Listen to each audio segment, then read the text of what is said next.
అదే కదా. బోర్డు అనేది నిజంగా స్ట్రాంగ్ గా ఉంటే ఆ రోజున వైవి సుబ్బారెడ్డిని తిట్టుకోని వాళ్ళు లేరు వైసీపీ వాళ్ళు. ఎందుకని అసలు అతని మాట ఏది చెల్లుబాటు అయ్యేది కదా, అక్కడ అంతా ఈవోల మాటే చెల్లుబాటు అయ్యేది. అసలు అదే కదా వచ్చింది వైసీపీ వాళ్ళ గొడవ, అంతా అధికారుల పెత్తనం నడిచింది, రాయికి పార్టీల పెత్తనం. ఇప్పుడు చూడండి ఎమ్మెల్యేల పెత్తనం నడుస్తుంది, అప్పుడు ఎమ్మెల్యేల పెత్తనం నడిచిందా? వాలంటీర్లు, సచివాలయాలు, అధికారులు. అదే సందర్భంలో పైన అంతే.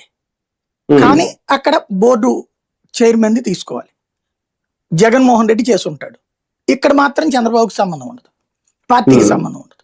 మనం కన్విన్స్ చేయాలంటే ఎలా అయినా చేయొచ్చు, ఎదురుగుండా కనబడుతున్నటువంటి సత్యాలను డైవర్ట్ ఎట్లయినా చేయొచ్చు. ఇక్కడ విశేషం ఏంటంటే పాపం వీళ్ళు ఎక్కడ ఇరుక్కున్నారంటే, ఇక్కడ ఆంధ్ర సిట్ అయితే కనుక జగన్ కూడా కేసు పెట్టేసేది గ్యారంటీగా.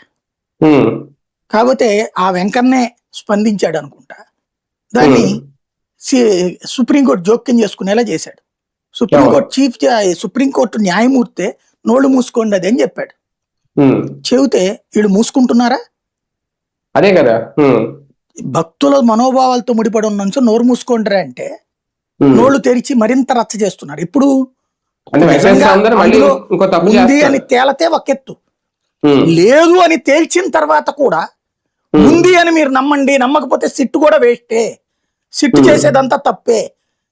పోనా సిట్ ఎవరి ఆధ్వర్యంలో ఉంది? సిబిఐ. సిబిఐ ఎవరి ఆధ్వర్యంలో ఉంది? కేంద్ర ప్రభుత్వ ఆధ్వర్యంలో ఉంది. Central government. అంటే మిమ్మల్ని మీరే నమ్మట్లేదు. ఇందులో భారతీయ జనతా పార్టీ వాళ్ళు కూడా ఇప్పుడు బిగిన్ చేశారు, బీజేపీలో ఉన్న టీటీని. అంటే వాళ్ళు కూడా ఇప్పుడు వాళ్ళ ప్రభుత్వాన్ని నమ్మట్లేదు.